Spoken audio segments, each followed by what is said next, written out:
everybody, and all you advising adventurers out there. Matt and Ryan are back with another episode of the podcast you know and love.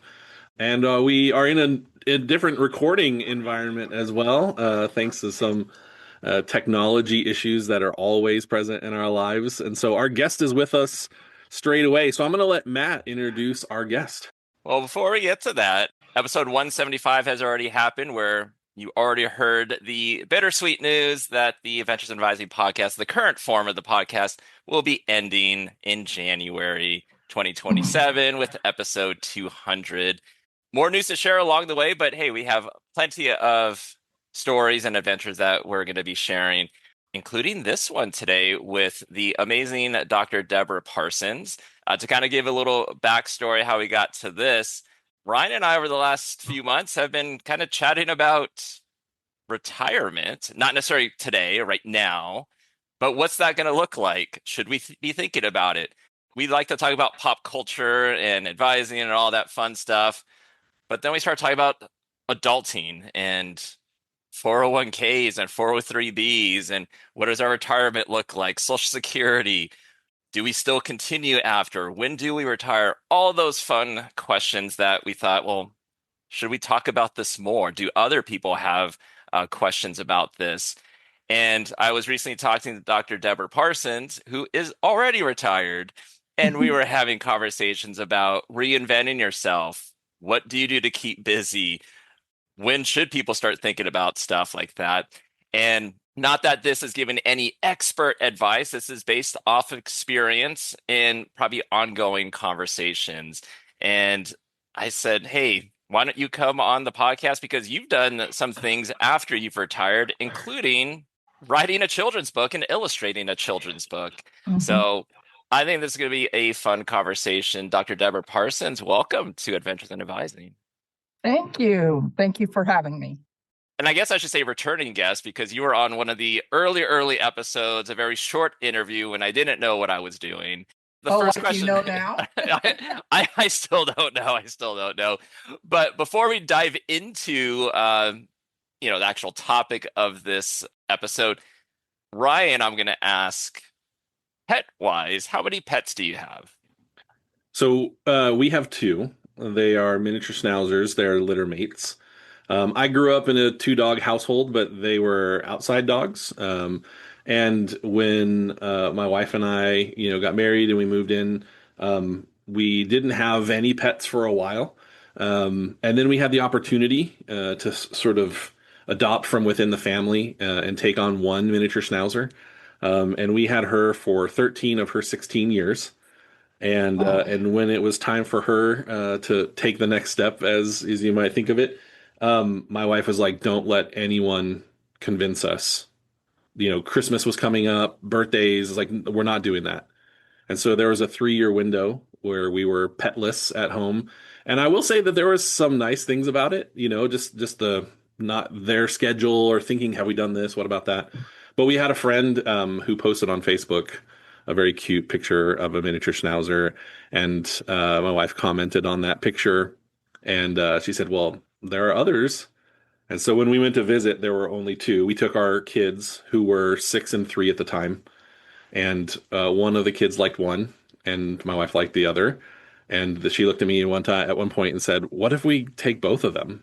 And I was like, we'd have 2 dogs, because that's like normal for me. So our good friends and family members, Ruby and Jade, probably asleep right now at home. Yeah. So listeners are probably wondering why you started asking about pets, because Dr. Parsons, Deb, how many do you have currently?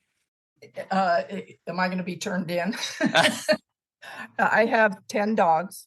And they're all indoor dogs. And I have 4 cats, a bird, and some fish. So I have quite the zoo. And so my whole day is spent on what their schedule is. When do they eat? When do they go out? When do they jump in the pool? Yeah. Was there ever a time that you had more than that?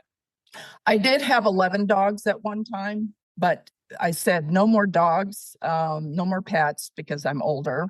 So the last one, she died when she was 21. And, you know, my husband always had a rule that I wasn't allowed to adopt anymore, especially if there was a person and a leash attached to the dog. So I'm trying not to accumulate anymore, but my heart is big. Yes, yes.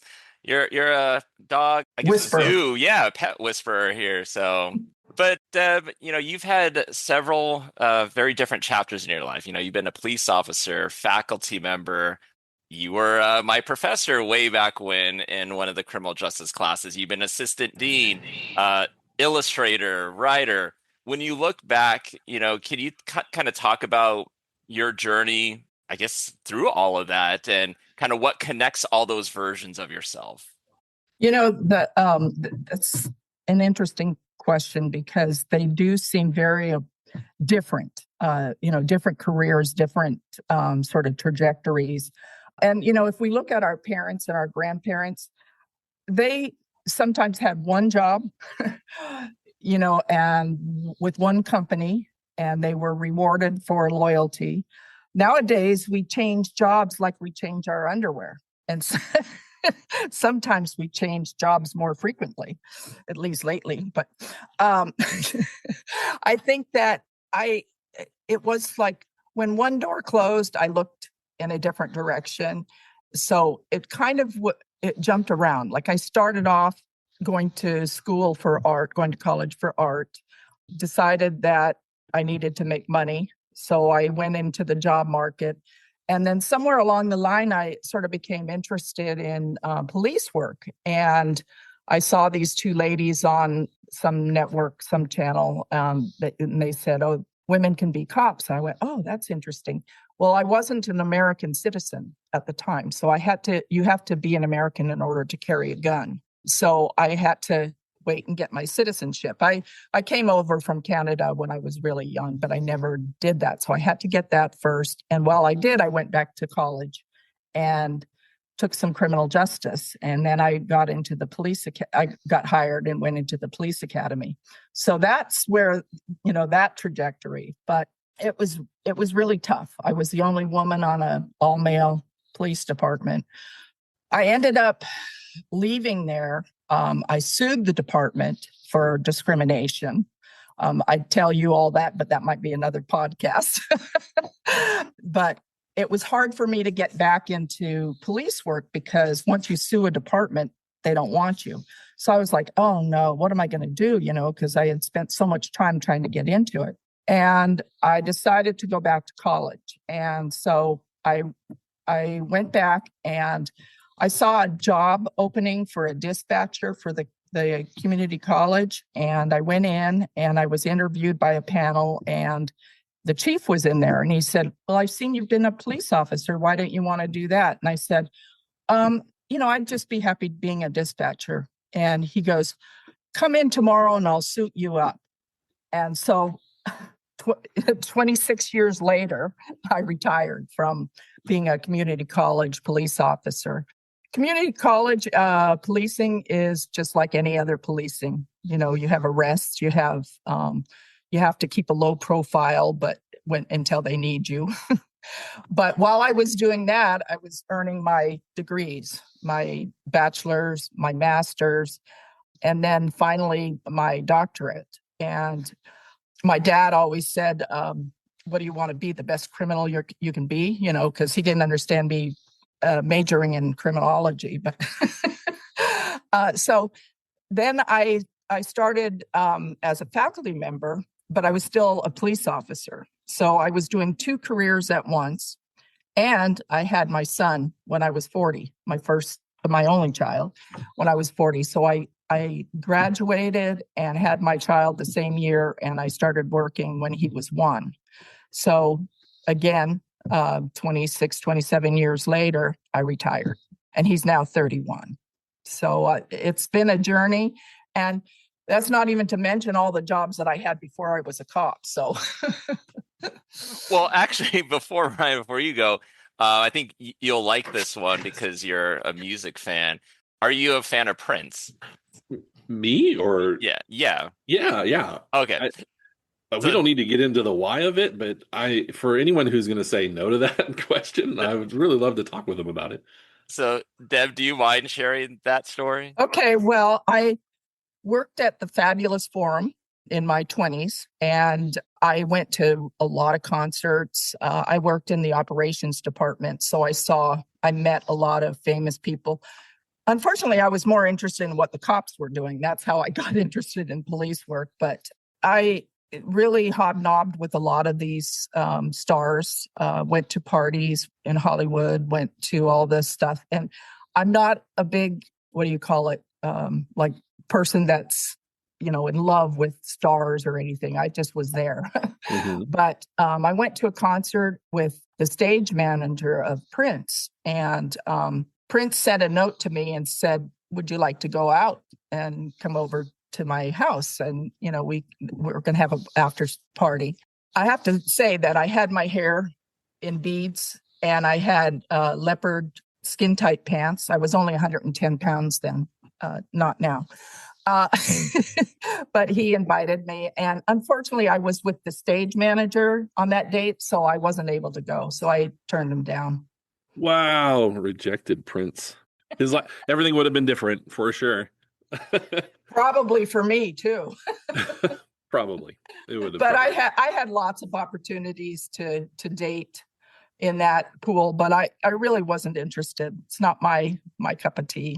Sure. Yeah. Well, the limited experience I have is that it's exactly those sort of people who aren't interested, aren't attracted to it. That is the unique thing in their world, taking their perspective and realizing that it's not all about the celebrity and the fame, that they're real people too, is one of the things. And I've met some really very kind people and some very obnoxious ones as well. I could list the ones that I just like. Neil Diamond, oh my gosh, he was so rude.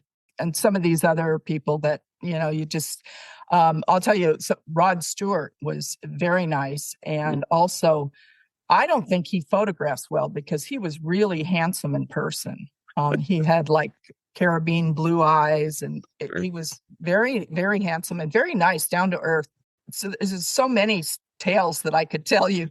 But as usual, I was in, on my lunch break, I would go out and sit in my parking lot and eat my sandwich or whatever. And I was taking a nap, and a cop knocked on my window and said, "Are you okay?" And, I was kind of startled. And I said, "Yeah, I'm just napping in the parking lot at the Forum." And anyways, we got to talking, and a couple times he would come by, and see me there, and we'd talk. And one time he got a 927D call, and I went, "Oh, what's that? What's the 927D?" And he says, "A dead body." And I was hooked. I was like, I got to be there. So after that, that's when I started working on becoming a cop. And I was in my, I think I was like 24, 25. Okay. I became a cop when I was 28. Well, yeah, I mean, I think that's one of the things is I recently saw a post about resumes. And, the resume is not a reflection of the life lived, particularly because it's divided up and it's listed in a linear fashion. And as you've clearly illustrated, those things life doesn't happen like that. They happen concurrently, and one thing leads into another thing. But there are fairly significant shifts, in at least what would be your CV and your professional journey. And when we're thinking about this idea of like the next transition in someone's professional life, whether it's into a new role, a new professional field, or like to the idea of retirement, when people are thinking about that new start or that big new shift or whatever, do you feel like they are maybe underestimating what they have previously experienced and what they're bringing with them into that next phase of life? I think absolutely. I love this question because I think people constantly think, well, I'm going to get a fresh start. Well, no, because you already bring your damn self with you. You're going to bring yourself no matter where you go. I had a job in Los Angeles, and I applied for, I actually got an opportunity to move up to Sacramento for the same company, and it was a trucking company, and they had given me my own location to to manage. And so I went up there and I thought, oh man, this is going to be great. I don't know anybody. Nobody knows me. I've got a fresh start. I can be positive. I can be an extrovert. But I decided that, this was going to be great. So I moved up there. I was so depressed. I didn't have the same support that I had with all my friends and family down in the LA area. Also, I realized that I brought myself with me, and all the things that were wrong with me or I perceived wrong with me, I brought those with me. So you can never really have like a fresh start without bringing yourself with you. So you have to sort of maximize those things that are good about you. And as we'll go on with this interview, one of those things is I was always creative. I always brought creativity to whatever, and humor. I always brought humor with me. So I always had that creative streak with me. And in every job that I've ever had, every, career trajectory, I've always had that creative path. Let me ask you about because I know you from higher education, one as your student, and we're talking 2005 when I had a class with you. But then later on, when I became staff and then got into advising, then that's when I really got to know Deb Parsons outside of being a professor, but now as an assistant dean. We served on various committees together, always brought the humor. How did you know, when you were getting towards the end of, I think I might want to retire? Where did that come from? How did you know that was the right time? Well, that was kind of on a personal level because my husband, his health was declining and I was spending more time when I'd be at work, I'd be worried about him. Then COVID hit and it was a semi-retirement in a way because I was home. The only thing we had was Zoom to sort of connect with the outside world. And I was with my husband and it was nice. And then when we came back to work, there was do you remember this, Matt? There was a lot of restructuring. And also the advent of new technology, which they should have brought in before COVID, but it was forced upon us with advising, advising, all these different things that we did during COVID was technologically advanced. And it sort of pushed us into the next century with that. So I think as far as when I wanted to retire, I had started to think about it. And I asked the dean, I said, what am I going to do if we've restructured? And as Matt will tell you, we went to centralized advising when we had it amongst every college had their own advising team. And I was in charge of that advising team. And I said to the dean, what am I going to do when they restructure? And he told me, I think you're going to have to reinvent yourself. So he said, it'll be all right. It'll be fine, but I kind of worried that I'd eventually have to go back into face-to-face teaching. Not that I didn't love that, but I had been an assistant dean for 10 years almost. And to me, that was the best time of my whole life, was being an assistant dean, was because I got to negotiate and mediate with students and faculty. And it was just a wonderful experience. So I would say that my decision to retire was more based on personal reasons, like spending more time with my husband, and also the new technology and the restructuring. I decided I just I didn't have the desire, the motivation to learn all those things. I did retire, and unfortunately, my husband passed away that first year. So we did get to spend some time together, but it was limited. And I hate to say this, but I was glad for COVID because we did get to spend those last couple years together. Yeah. I mean, there's all these things that are going to come out of that period of time that are going to be so unexpected. Number one, the way that everything rolled out and the way everybody responded to it, we had no allegory. I remember the first few times people would start talking about, the last pandemic and that sort of stuff. And I was like, the early 1900s. There wasn't a framework to operate from, and so much that came out of it was unexpected, including those bittersweet sort of perspectives that we gain. But it sounds like if someone is going to try to plan for or think about the retirement question, that you can't expect something to be the signal, right? What's going to be the reason that retirement is right or whatever. So when should people who work in higher education start thinking about the retirement question, even if that maybe isn't right now or whatever? It sounds like it might be good to have some conversations earlier than later. Yeah, and I think this is not just a question for people in academia. I think it can't start early enough. And as far as planning for retirement, I'm one of those people that didn't plan for anything. So I'm not a good example of that, but I think people should start thinking about it as soon as you get into a career that you love, and start saving towards your retirement, because it's no joke. I mean, the decision to retire, planning of it. I remember two of my coworkers, they went to a campus sponsored retirement planning event, and they both came back and they were really discouraged. They said, "Oh no, we're never going to be able to afford to retire." And I looked at them knowing that they owned their houses, they had no debt, they had savings, and here I am with nothing. So I said, I thought, oh no, I didn't plan this well. But thankfully, academia is very forgiving in a lot of ways. You can continue to work, but also I think that it's a good pension. And with my husband's and he was a police officer, so with his pension, also just to a side note, my time on the police force, same retirement pension as academia. So it was all those service years combined.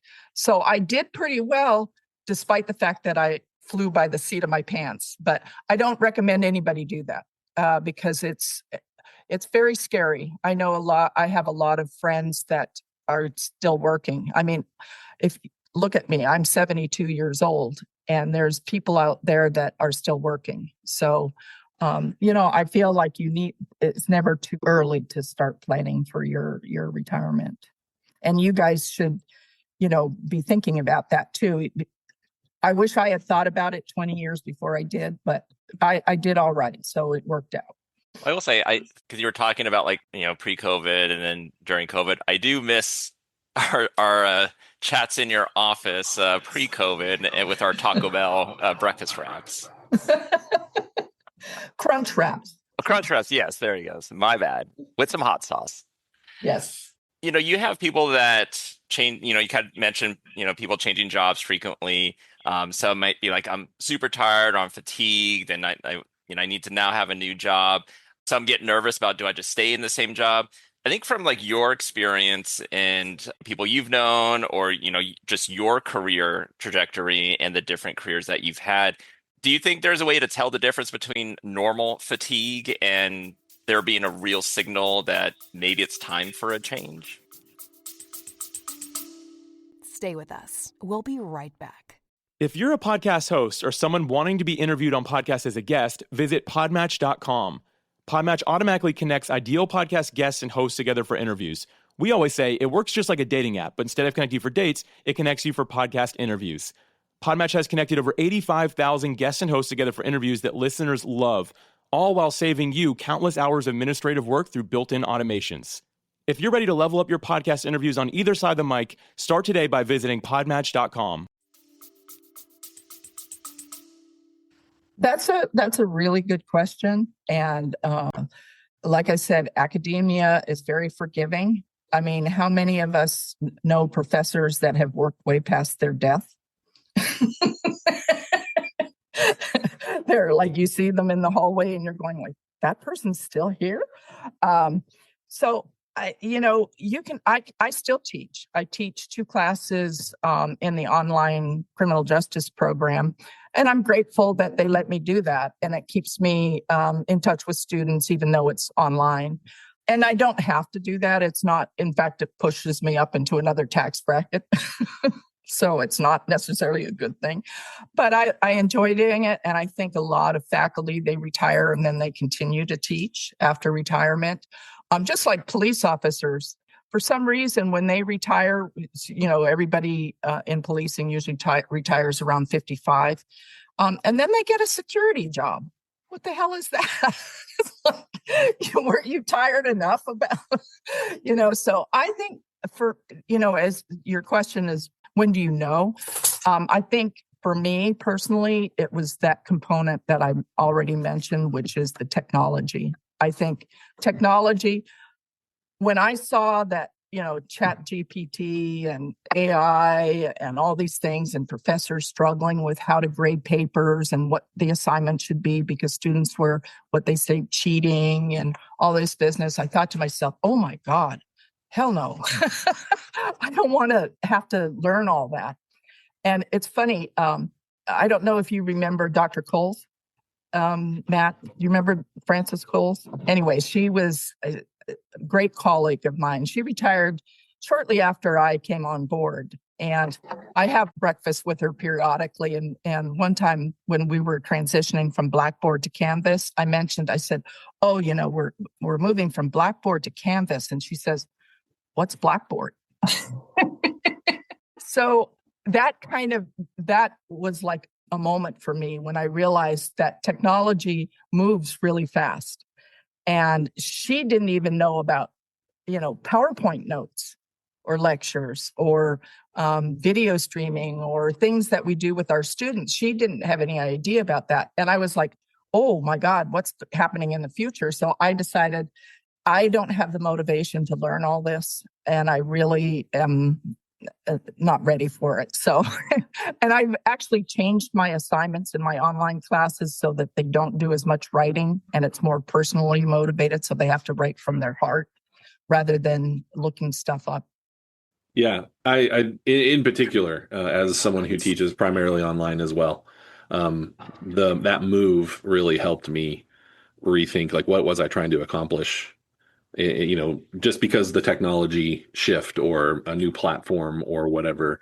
I think this conversation about thinking about next steps or retirement or whatever is getting at this bigger concept of having a sense of place and fit. And am I doing what I really should be doing? Am I accomplishing what I really want to be accomplishing? But from your point of view, is there such a thing as staying too long in a role or even in a field? There is, because when we, and especially in academics, you love your discipline. You want to find out all about it. My area was policing, and also women in policing and women in crime. And I also teach justice in the media. So I'm very, and media, I mean, if you're teaching about media, there's something in the news every day, especially related to crime. But I was thinking, just as if you were going to a doctor, you want your doctor to be cutting edge. You want them to know the latest material. You want them to not be, stuck in ancient times with regard to new innovations in whatever they're doing, medically. So the same thing happened to me when I was thinking about it is, am I really in line with what's going on out, in criminal justice? Could I go back and teach and be relevant and be honestly know what's going on? Because I know it was no longer doing research in the area. I had been working in administration for 10 years. So I was and I worked with students in all majors. So I wasn't really in that field anymore. And I didn't know whether I could jump back into it. So for me, it was like, okay, to benefit my students, I really need to step away from that kind of focus. And I think they would benefit from newer faculty. So I think there is a time when your time is up. If you're not willing to do it, if you're not willing to do the work. And I wasn't interested in doing that, to be honest. For many people in higher ed, they've been in it for many, many years, and maybe even their identity is wrapped around being in that career field, and being in, whether it's teaching, being advising, whatever it might be. What are your thoughts on individuals being in these like helping type professions, especially within higher ed? Do you think they get anything wrong about their own identity when they end up leaving that job or career? And that's a really good question, but I don't think it's limited to the helping professions. I think it's every profession that you tend to identify with your title, with your role. And I've looked into this because I was thinking of writing a book on retirement. So some of your questions are very relevant. The thing about identity is it can be along gender lines. For example, men are more likely to identify with their careers, their job title, and what they did as, in their jobs, more than women. Women, there are successful women that really identify with their careers. However, women tend to, throughout their lives, throughout their careers, they tend to continue their networks, continue their family responsibilities. Those networks and everything are still there when they move on to their retired life. But for men, a lot of men, everything about them is about their jobs. And so, one of the things I would tell men is, build those networks around you instead of always about work. And I also looked into the mortality rates, and men tend to have higher mortality rates after retirement, like sometimes 2 to 3 years after retirement. And women have more longevity after retirement. So I think that it's not just men that have an identity. I think when you transition into retirement, you do need to reinvent yourself. And you do, I still have lunch and times out and social life with my colleagues like Matt, and we have a great time, but I realize they're working and I'm not. I'm at home. They still have that grind to go to work and everything. So life is different. And so you do have to realize that your identity does change. And you can either just go away and die, or you can reinvent yourself. And I think that's the key. Yeah, you mentioned the creativity and the illustration and painting background that you had, and that it was always with you through this process. But in particular, this book and that project, how did that become a part, or what was it like for you to decide, yeah, this is what I'm going to do as part of my retirement life? Well, just a quick story before that, when my husband passed away, I felt really lost, and I didn't know exactly what I was going to do. And I had always been artistic. And so I kind of made a promise to myself to paint every day and to bring out my paints again and start painting. And I did that. And I've kept that promise for 2 years. I've painted every day, done something creative every day. Well, a police partner of my buddy on the police force, we were partners throughout most of our time there. He had said that he knows this woman that wants an artist for her children's books that she's written, and would I be interested in that? And I said, sure. And so we Zoomed. we talked on Zoom, and I met with her and her literary agent, Lonnie Drake, and I signed a 2-book contract, and I did the illustrations. In fact, I think they were surprised at how fast I did them because I did them like in a month. I did 1 book in a month. But I have to step back a minute. I also always had done cartoon characters and caricatures. cards and little drawings for my friends, family, and they always looked forward to how they were going to be depicted in one of my cards. And because I pick out features or whatever that or expressions or things that are unique to each person. So I like doing that.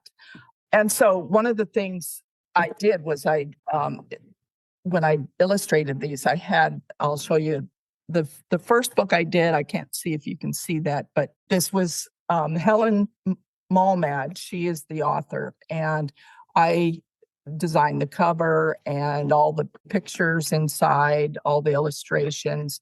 And then the second book is Nate, Kate, and Tate, Full Speed Ahead, and I did this one.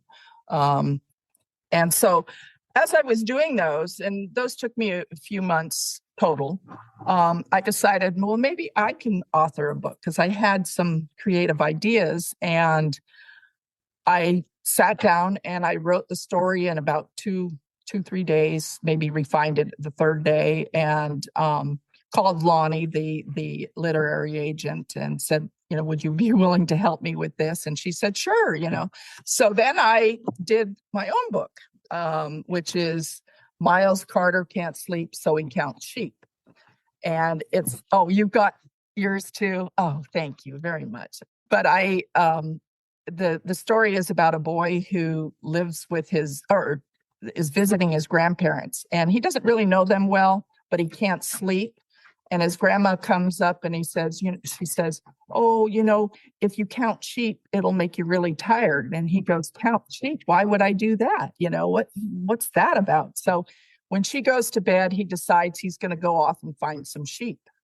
And so he goes on this big adventure using different forms of transportation to get to the countryside to look for and count these sheep. And so he counts the sheep, and then he comes back. So it's an adventure both ways.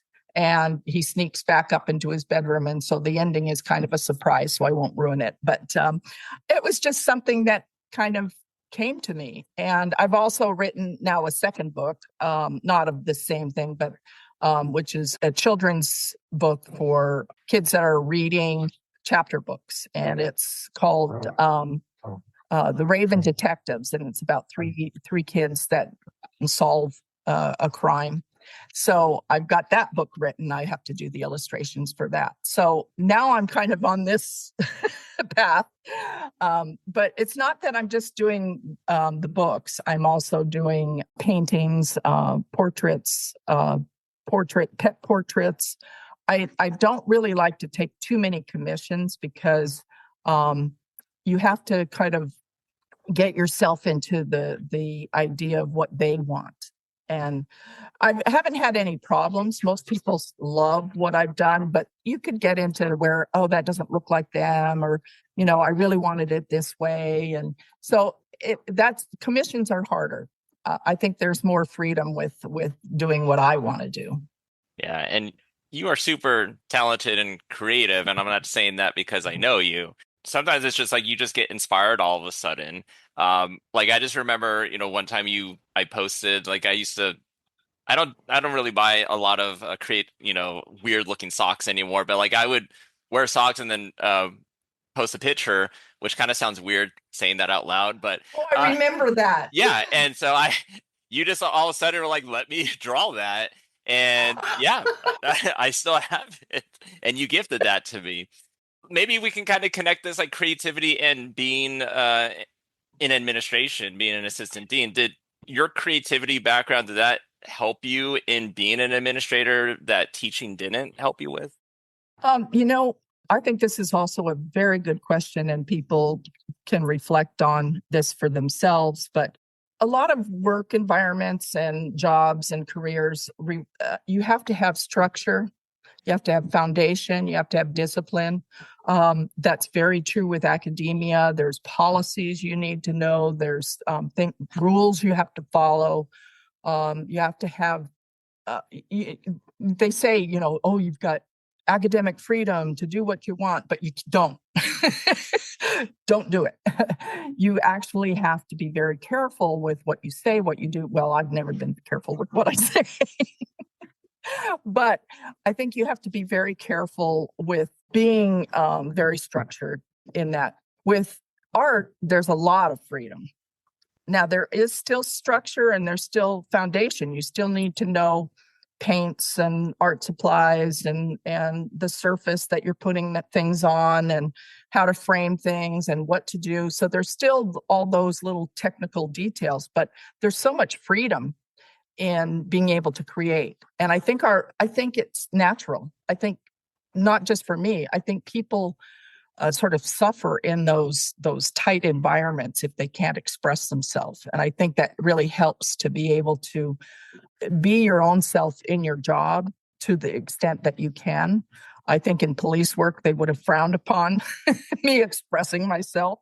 I was able to use my art when I was a police officer because I was able to sketch a suspect from the description by victim. And this was before the identikits that they have, to help with that. But I was used a few times to do that, and it was very rewarding. So there's different ways you can bring it in, but definitely I was always creative with teaching, as you know, Matt.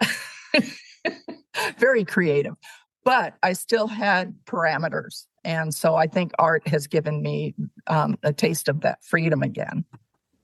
So what would you say if someone's listening and they're like, I don't know, I think it might be too late to be creative and free like that, or to try something that they haven't done before? What would you say to them for advice? Well, I mean, just look at my history. I didn't get my PhD till I was 40, and I had my son when I was 40. So I think it's never too late.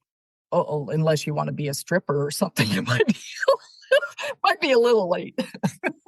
But you look at the history of people when they've started doing things. Like if you look at the history of some artists, they didn't start until they were in their 70s or 80s. And I'm not talking about necessarily financial success, which can come at any age, but it's also something that, if you're doing what you love, I think you can do it at any age. And I always tell my students there is no perfect timing for anything. You could come in at, 18-year-olds right from high school and do terrible because you're not ready for college. You could come in at 50 and be a wonderful student and say, oh, well, who's going to hire me now? Well, I did have a student who, after she took criminal justice, she got her master's in social work. And at the age of, I think, 40 or 45, she started working for San Bernardino City or the county social work. And she's been there ever since. And she didn't start until she was after 40. So I think that the lesson is that, students always want to be successful. In fact, if you talk to students, they think they deserve to make 50,000, 80,000, 100,000 right off the bat. That comes from time, but you can be successful at any time in your life. You just have to do it.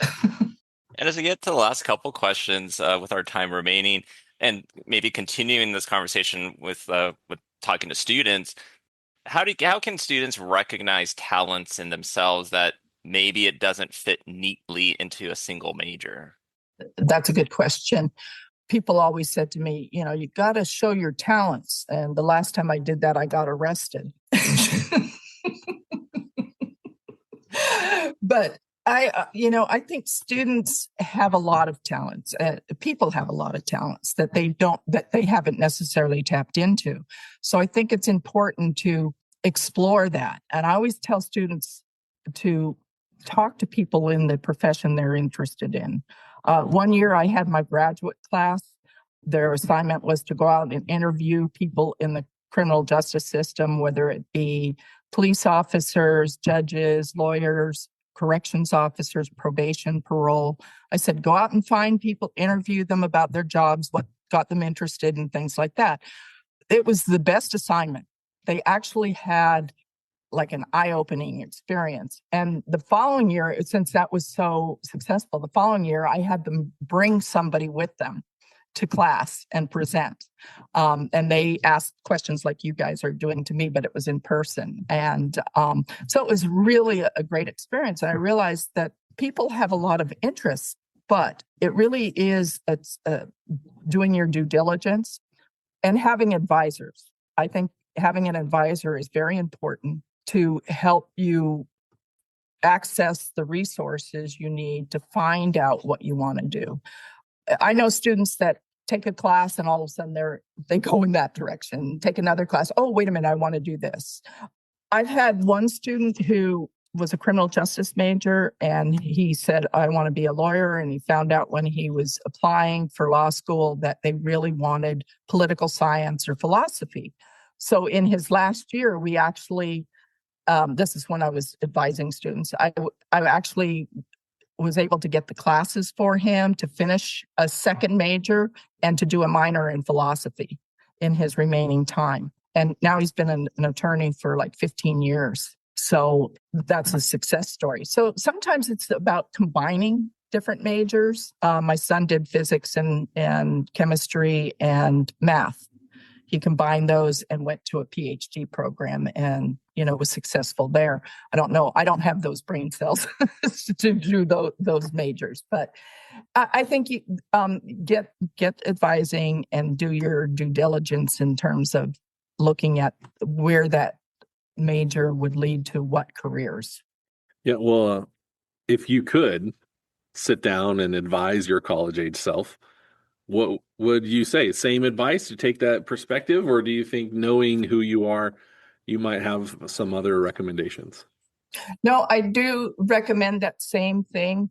I started off with art, and that was, of course, my passion, but you don't necessarily need to do your passion. I did have a student who was, I think she was failing. She couldn't pass statistics and she was struggling. And I brought her into my office. I said, what do you want to do? And she said, well, I want to sing. And I said, you're a criminal justice major. Why do you want to sing? And she said, well, I want to sing. So I walked her over to the music department, and we talked to the music person there, and she ended up changing majors actually. And she came back a few years later and said she was teaching at a high school, music at a high school, and she was very happy. So I think if I was going to tell my college age self, I would say, explore the same, like I said in the previous question, explore different things, ideas, but also go talk to the people that are doing what you want to do. I have one last piece of advice. Every job you do counts. I don't care if it's fast food, being a retail clerk, or whatever it is.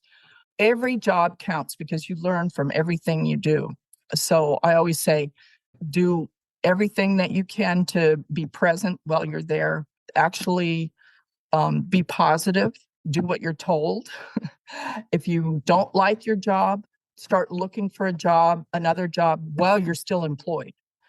This business of quitting and moving to another job is not necessarily a good idea. And be careful what you do in your social media.